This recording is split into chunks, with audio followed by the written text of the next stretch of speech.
आपकी क्या क्या प्राथमिकताएं रहीं कि एक एंटी रोमियो स्क्वाड एक्टिव किया गया, जाम की हालत देखी, कोतवाली परिसर तक भी इसे छूता नहीं है। केस पर रजिस्ट्री ऑफिस के बाहर ही लगाई। तो बताया, देखिए अतिक्रमण हुआ या इलीगल पार्किंग, यहाँ कोई पार्किंग स्टैंड नहीं होना चाहिए, बिल्कुल काम किया जाना चाहिए। और इसके रजिस्ट्री ऑफिस के बाहर ही दिशा निर्देशक बोर्ड लगे हुए हैं, तो इन्हें इतनी हिम्मत या साहस कौन देता है, या अधिकारी इस पर क्यों मौन रहते हैं?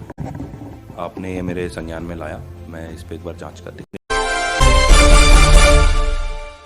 सिकंदराबाद। आज सिटी न्यूज टीम ने सिकंदराबाद पुलिस क्षेत्राधिकारी विकास प्रताप सिंह चौहान से की वार्ता, आए सुने। नमस्कार, स्वागत है आपका सिटी न्यूज़ चैनल में। मैं हूं आशुतोष मित्तल। आज हम मौजूद हैं सिकंदराबाद क्षेत्र के पुलिस क्षेत्राधिकारी विकास PS चौहान जी के साथ, जिनसे हम सिकंदराबाद की विभिन्न समस्याओं के विषय में चर्चा करेंगे। सर, आपका बहुत बहुत स्वागत है सिटी न्यूज़ चैनल में।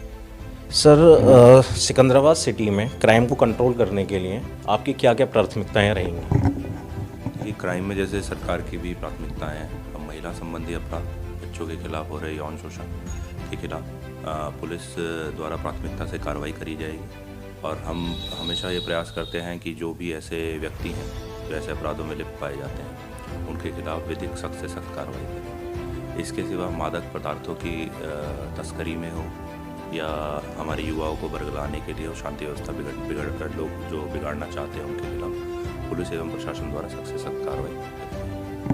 अभी देखा गया था कि एक एंटी रोमियो स्क्वाड एक्टिव किया गया था, और वो भी काफ़ी समय अंतराल के बाद एक्टिव किया था, और अब वापस वह एंटी रोमियो स्क्वाड दिखाई नहीं दे रहा है। तो इसके पीछे की वजह क्या होगी? और देखिए, ये सरकार की भी मंशा है और पुलिस की प्राथमिकता है। एंटी रोमियो स्क्वाड आज भी कार्यशील है।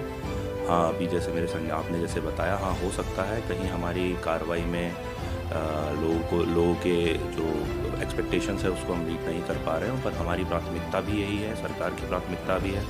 और अगर कहीं हम लोगों के एक्सपेक्टेशन नहीं मीट कर पा रहे हैं तो हम अपने स्तर पर और ज़्यादा कार्रवाई करने का प्रयास करेंगे और ज़्यादा। सर, GT रोड पर सामान्यतः और अक्सर जाम की हालत देखी जा सकती है, जिसके विषय में आप क्या दिशा निर्देश देंगे? जैसे आपने बताया कि जाम की स्थिति है, देखिए सिकंदराबाद में ट्रैफिक कभी कभार बहुत ज़्यादा हैवी रहता है, जिसकी वजह से थोड़ा कभी कभार जाम की स्थिति डेवलप होती है। उसके लिए हमारे द्वारा ट्रैफिक पुलिस की व्यवस्था रखी जाती है धनकौर तिराहा पे, जहाँ पे रेगुलर हमारे पुलिसकर्मी ट्रैफिक को मैनेज करने का प्रयास करते हैं। इसके सिवा पर मैं क्षेत्र के नागरिकों से भी एक अपील करना चाहूँगा कि पुलिस और प्रशासन तो अतिक्रमण के खिलाफ कार्रवाई कर ही रहा है, पर मैं ये भी चाहूँगा कि जो लोग अतिक्रमण करते हैं, रोडों पे अननेसेसरी गलत जगह पार्किंग करते हैं, वो स्वेच्छा से भी इस चीज़ को सोचे कि उनकी इन बातों से क्षेत्र के निवासियों को और जो सिकंदराबाद क्षेत्र से लोग जाते हैं उनको काफ़ी परेशानियाँ होती हैं। पुलिस द्वारा तो कार्रवाई करी जा रही है, पर लोगों से मैं चाहूँगा कि स्वेच्छा से वो पुलिस के साथ आके सहयोग करें और अतिक्रमण और जो पार्किंग, जो रोड पे गाड़ियाँ खड़ी करके चले जाते हैं, वो अपनी स्वेच्छा से भी गाड़ियाँ हटाएं। जैसा आपने कहा, सिकंदराबाद नगर के तौर तिराहे पर पुलिस व्यवस्था वहाँ सुचारू रूप से लागू रहती है, लेकिन वहीं हम देखें रजिस्ट्री ऑफिस के बाहर, और वहीं कोतवाली परिसर भी है। कोतवाली परिसर तक भी इसे छूता नहीं है कि वहाँ अवैध पार्किंग सामान्यतः देखी जाती है। यहाँ ठेले वगैरह जो है अतिक्रमण बेस पर रजिस्ट्री ऑफिस के बाहर ही लगाए जा रहे हैं, तो उस विषय में आप क्या कहेंगे? देखिए, जहाँ तक अतिक्रमण का है, अतिक्रमण के खिलाफ हम और प्रशासन के द्वारा अभी SDM साहब से मेरी बात हुई थी, लगातार कार्रवाई करी जाती है। पर जैसे मैंने आपको बताया, देखिए अतिक्रमण हुआ या इलीगल पार्किंग हुई, हम चालान करते हैं, हम गाड़ियाँ सीज़ करते हैं, पर ये लोगों के स्वेच्छा से अगर लोग आके हमारा सहयोग करें, क्योंकि अगर कोई रास्ते पे जा रहा है, रोड पे गाड़ी खड़ी करके चले जाते तो ट्रैफिक बाधित होता है, इसमें कोई दो राय नहीं। पर उसके लिए लोगों के बीच में जागरूकता आनी ज़रूरी है कि आप अगर गाड़ी खड़ी कर रहे हैं, आप रोड के साइड में खड़ी करिए, पार्किंग में खड़ी करिए। पार्किंग की समस्या है सिकंदराबाद क्षेत्र में, आपकी बात बिल्कुल ठीक है, पार्किंग एक यहाँ पे पार्किंग की काफ़ी समस्या है। पर उसके अलावा जो आज हमारे पास संसाधन है, उसके अंतर्गत उनके अंदर रहते हुए हम क्या क्या कर सकते हैं, इसलिए मैं आपको अभी भी अपील करना चाहता हूँ लोगों से कि रोड पे गाड़ियाँ ना खड़ी करें, रोड का अतिक्रमण ना करें, क्योंकि पुलिस द्वारा कार्रवाई करी जाएगी, पर कार्रवाई एक आपका रेमेडियल मेजर है। हम चाहेंगे कि जो लोग रोड पे निकल रहे हैं उनको सुचारू व्यवस्था मिले, और जो हमारे पास संसाधन है आज की डेट में, उनके अंतर्गत रहते हुए हम क्षेत्र के निवासी को अच्छी से अच्छी ट्रैफिक की सुविधा दें।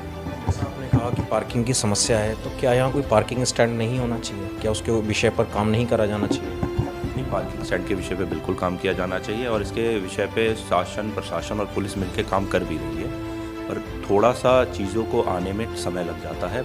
जब तक ये चीज़ें हम नहीं इस ढर्रे पे ला पा रहे हैं, तब तक हमारा यही प्रयास है कि जो भी हमारे पास सीमित संसाधन, जो भी संसाधन हमारे पास मौजूद है और जो हम कर पाएँ, उसके लिए पुलिस आगे बढ़कर और ट्रैफिक को मैनेज करने के लिए प्रयास करेगी। सर, रजिस्ट्री ऑफिस के बाहर ही दिशा निर्देशक बोर्ड लगे हुए हैं जिन पर अवैध रूप से होर्डिंग्स लगा दिए गए हैं, तो इन्हें इतनी हिम्मत या साहस कौन देता है या अधिकारी इस पर क्यों मौन रहते हैं?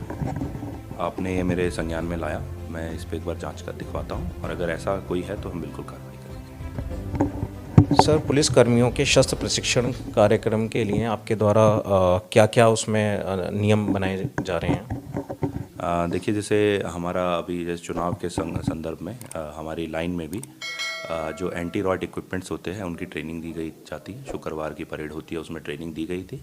जहाँ तक हथियारों के रखरखाव का है, हथियारों के रखरखाव के लिए हम हर रविवार को हर थाने स्तर पर हथियारों की सफाई का एक अभियान रहता है, जिसमें जो भी थानों पे हथियार हैं उनकी सफाई के लिए रेगुलर सफाई करी जाए संडे को। उसके अलावा हमारे जो आर्मरर हैं लाइन से, वो रेगुलर हर थाने का निरीक्षण करते हैं। अगर कहीं हथियारों में कोई कमी पाई जाती है तो उनका निस्तारण किया जाता है, हथियारों की मरम्मत करी जाती है, ताकि हथियार जो है मौके पे आने पे सुचारू रूप से कार्य करते हैं। जो पुलिसकर्मी हैं उनके स्वास्थ्य और फिटनेस को लेकर के क्या रिपोर्ट आपके द्वारा कोई भेजी जाती है अपर डिपार्टमेंट में?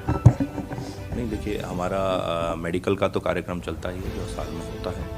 बाकी इसके अलावा अगर किसी भी कर्मचारी को, जैसे अभी पीछे डेंगू का आया था तो उसमें एक हमारे सब इंस्पेक्टर थे, उनकी मृत्यु हो गई थी, तो इन सब चीज़ों को देखते हुए हमारे यहाँ पे उच्च अधिकारियों द्वारा भी और हमारे द्वारा भी इस बात का हमेशा ध्यान रखा जाता है, अगर किसी कर्मचारी को कोई इस प्रकार की कोई बीमारी है तो उसको जितना विभाग के द्वारा समर्थन और जितना सहयोग दिया जा सके दिया जाए। इसके अलावा भी हम रेगुलर, जैसे मैंने बताया, हमारे यहाँ पुलिस विभाग में एक परेड की परंपरा है।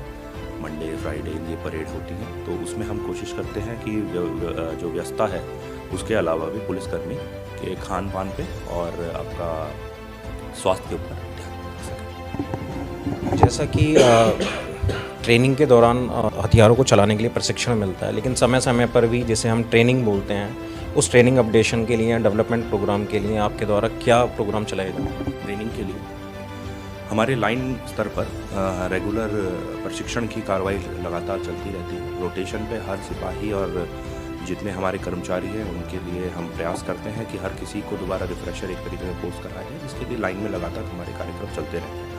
चाहे वो विधिक संबंधी हो, चाहे वो लॉ संबंधी हो, चाहे वो हथियार के चलाने, हथियार की साफ सफाई संबंधी हो, ये लगातार सारे कार्यक्रम हमारे लाइन के स्तर पर चलते रहते हैं और इसमें थाना स्तर के जितने कार्मिक हैं उन्हें बारी बारी बुलाया जाता है। सर, सिकंदराबाद क्षेत्रवासियों को सिटी न्यूज़ चैनल के माध्यम से आप क्या संदेश और अपील करना चाहेंगे? मेरी क्षेत्र के निवासियों से अपील है कि अभी जो नववर्ष का त्यौहार और जो आगामी त्यौहार है उनमें आप त्यौहार बिल्कुल मनाइए, अपने परिवार के साथ मनाइए, दोस्तों के साथ मनाइए और बुलंदशहर पुलिस द्वारा प्रयास किया जाएगा कि आप लोगों को किसी प्रकार की कोई समस्या और दिक्कत का सामना ना करना पड़े।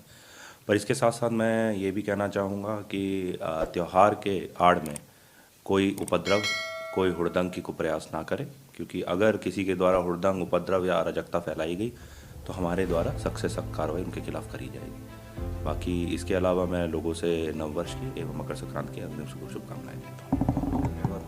सर, ये थे हमारे साथ पुलिस क्षेत्राधिकारी विकास PS चौहान जी। कैमरा पर्सन स्नेह मित्तल के साथ आशुतोष मित्तल, सिटी न्यूज़।